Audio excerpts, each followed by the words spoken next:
திருச்சிற்றம்பலம். தென்னாடுடைய சிவனை போற்றி, எந்நாட்டவருக்கும் இறைவா போற்றி. அனைவருக்கும் வணக்கம். விருச்சிக ராசிக்குண்டான ஏப்ரல் மாத பலன்களை பத்தி நம்ம பார்க்கலாம். விருச்சிக ராசியை பொறுத்த வரைக்கும் பாத்துட்டீங்கன்னா, இந்த ஏப்ரல் மாதம் வரும்பொழுது உங்களுடைய அர்த்தாஷ்டம சனி விலகிரும்.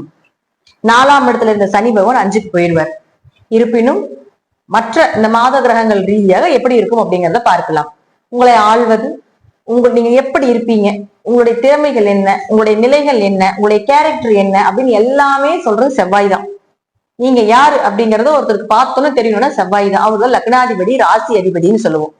அவர் 9ஆம் இடத்துல நீசமாகிறார். நல்லா புரிஞ்சுக்கணும். ராசி அதிபதி நீசமானால் இந்த மாதம் மட்டும் 3 கிரகம் நீசமாகுதுங்க. அப்ப 3 கிரகம் நீசமாகும் பொழுது எந்த நீசம்னா வலு இல்லை, பவர் இல்லை அப்படிங்கிறது அமைப்பு. அப்ப எந்தெந்த கிரகங்கள் நீசமாகுதோ அதனுடைய தன்மைகளை கொஞ்சம் குறைவாக நீங்க எடுத்துக்கொள்ள வேண்டும். அதனுடைய எதிர்பார்ப்புகளை கொஞ்சம் குறைச்சிக்க வேண்டும் அப்படிங்கறதா உண்மை. அப்ப செவ்வாய் அப்படிங்கிறது உங்களை ஆளக்கூடிய கிரகம் நீசமாச்சுன்னா கண்டிப்பாக உங்களுக்கு நீங்க யாருக்கு என்ன உதவிகள் செய்தாலும் அதோட நன்மைகள் கிடைக்காது. ரொம்ப அமைதியா போறது சிறப்பு. அப்ப அவரே உங்களுக்கு 6ஆம் அதிபதியாக இருக்கிறதால கடனோ நோயோ வம்பு வழக்குகளோ, வேலையில கொஞ்சம் பிரச்சனைகள் ஏற்படுறதோ, கடன் வாங்கிட்டு அது கடன்னால கொஞ்சம் தலைகுனிவுகளோ, நோய்க்கு ஏதாவது மருத்துவ செலவுகள் செய்யறதோ இதெல்லாம் ஏற்படுத்தி கொடுத்து விடுவார். அதனால அந்த செவ்வாய் இந்த மாதம் முழுவதும் இங்கதான். அப்ப இந்த மாதம் முழுவதும் இங்க இருக்கும் வரைக்கும் கொஞ்சம் கவனமாக இருந்துக்கோங்க. நீசத்துல இருக்காரு.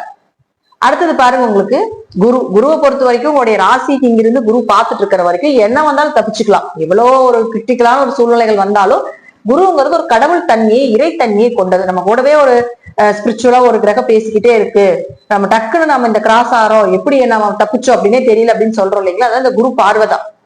அப்ப இந்த குரு பார்வை இங்க இருக்கிற வரைக்கும் உங்களுக்கு செவ்வாய் நீசமானாலும் குரு பார்வை இருக்கிற வரைக்கும் பிரச்சனைகளை கொடுத்து அதுல ஒரு நன்மைகளையோ அல்லது காப்பாத்தி விடுவார் அப்படிங்கறத உண்மை. ஏன்னா அவர் உங்களுக்கு 2-5 கூடையவர்.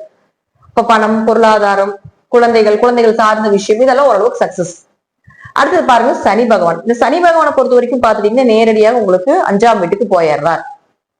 அப்ப 4 மற்றும் 3ஆம் அதிபதி சனி 5க்கு போகும் பொழுது கொஞ்சம் குழந்தைகள் ரீதியாக கவனமா இருக்கணும். இருப்பினும் குலதெய்வம் தெரியல, குடும்ப ஒற்றுமை இதெல்லாமே கொஞ்சம் சிறப்பா இருக்கும். குலதெய்வத்தை கண்டுபிடிக்கிறதுக்கு உண்டான வாய்ப்பு கூட இந்த சனி ஏற்படுத்தி கொடுத்துரும். ஏன்னா 5க்கு வராரு இல்லையா, சனி எங்க வராரோ அங்க இருக்கக்கூடிய அழுக்குகளை விரட்டி அங்க இருக்கக்கூடிய விஷயத்த நமக்கு தெரிவிச்சுட்டு போயிடுவார். இருப்பினும் 5ஆம் இடத்துல பாருங்க 5 கிரகங்கள் கூட்டு சேர்க்கை ஆகுது. இந்த 5 கிரக கூட்டு சேர்க்கை அப்படிங்கிறது 5ஆம் இடத்துல ஆகும் பொழுது நீ பண்ணு நான் பண்ணு, இந்த கிரகம் என்ன பண்ணும்னா எப்பவுமே கிரகங்கள் அள்ளி தெளிச்ச மாதிரி இருக்கணும். அப்ப இந்த கூட்டு கிரக சேர்க்கை அப்படிங்கிறது அவ்வளவு சிறப்பு கிடையாது. அது 5ஆம் இடம்னு சொல்லக்கூடிய குடும்ப ஒற்றுமை அப்படின்னு சொல்லக்கூடிய 5ஆம் இடம். அப்ப அங்க கூட்டு கிரக சேர்க்கை இருக்கும் பொழுது கொஞ்சம் குடும்பத்துல பேச்சுல நிதானமா இருக்கணும். குழந்தைகள் சார்ந்த விஷயத்துல ரொம்ப கவனமா இருக்கணும். ஏன்னா இங்க சுக்கிரன், ராகு, சனி இதெல்லாம் பெண் சாபத்தின் உச்ச கிரகம். பெண் சாபம் இருக்குது குடும்பத்துல அப்படின்னா இந்த கிரகத்தை பார்த்தோம்னா நம்ம தெரிஞ்சுக்கலாம். அப்ப அங்க கூடவே சூரியன் சனி சேர்ந்து பித்திருதோஷமா வருது. சூரியன் ராகு தந்தை வழி கர்ம தோஷம். அப்ப அதே போல பாருங்க உங்களுக்கு சனி புதன் இதெல்லாம் ஒவ்வொரு தோஷங்களை தான் கொடுக்குது. அப்ப அது 5ஆம் வீட்டுக்கு வரும் பொழுது உங்களுக்கு அவ்வளவு சிறப்பான ஒரு இடம் இல்லை. அப்ப குழந்தைகள் ரீதியாக ரொம்ப கவனமா இருக்கும். இளம் வயதில் இருக்கக்கூடிய பெண்களாக இருந்தாலும் இளம் வயதில் இருக்கக்கூடிய ஆண்களாக இருந்தாலும் கொஞ்சம் மன கட்டுப்பாடு தேவை. ஏன்னா 4ஆம் அதிபதி 5க்கு போற ராகுவோட. அப்ப 4 தான் மனசு. இப்ப இந்த மனசை குலைக்கக்கூடிய விஷயம் இந்த ராகு பண்ணும். அப்ப இங்க எத்தனை கிரகம் இருந்தாலும் இங்க ஆக்சுவலா ஒரு ஹீரோயிசம் பண்றது ராகு தான். அப்ப இது இத்தனை கிரகத்தை எடுத்து அந்த ராகு சாப்பிடும்.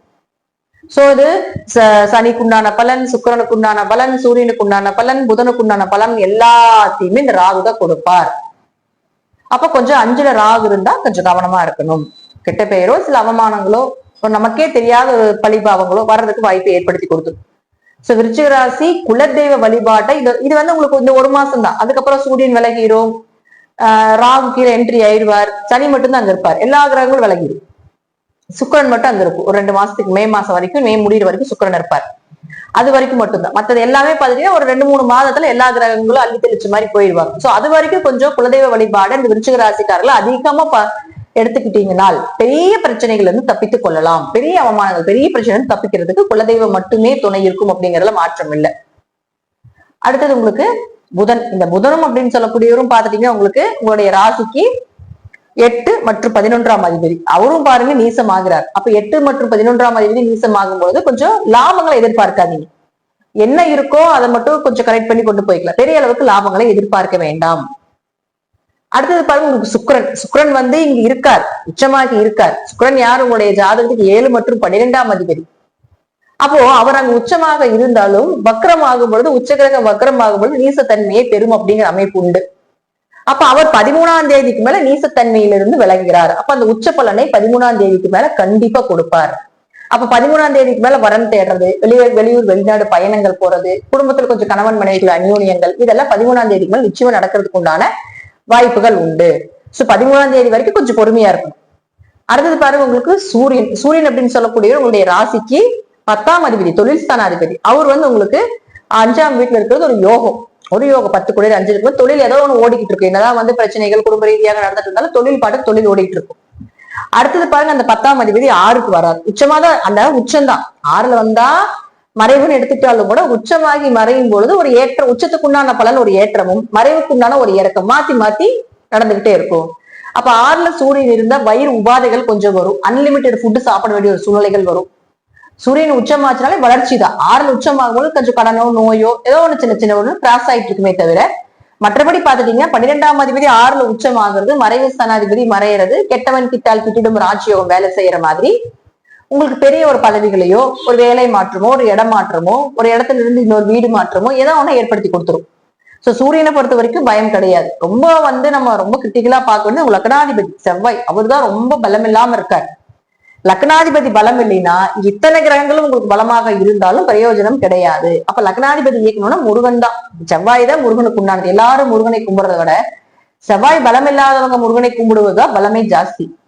அப்ப செவ்வாய் உங்களுக்கு வந்து முருகனை குறிக்கக்கூடிய ஒரு மிகப்பெரிய ஒரு கிரகம். அப்போ காலையில மாலையில அனுதினமும் இந்த செவ்வாய் அங்க இருக்கிற வரைக்கும் முருகன் வழிபாடு செய்வதும், அதே போல கொஞ்சம் கோபத்தை குறைத்துக் கொள்வதும், எதற்கு கோவப்படுறோம் ஏன் கோவப்படுறோம்னு தெரியாம கோவப்படுவோம் விருச்சிக ராசி, அதெல்லாம் கொஞ்சம் குறைத்துக் கொள்வது என்பது கொஞ்சம் சிறப்பான அமைப்பா இருக்கும். தசாபுத்தி நல்லா இருந்தாலும் ஓரளவுக்கு இந்த பலன்கள் நிச்சயமாக பொருந்தி வரும் அப்படிங்கிறத முற்றிலும் உண்மை. நன்றி. இன்று ஒரு நல்ல பதிவை சந்திக்கலாம். திருச்சிற்றம்பலம், தில்லையம்பலம், ஸ்ரீ நரசிம்ம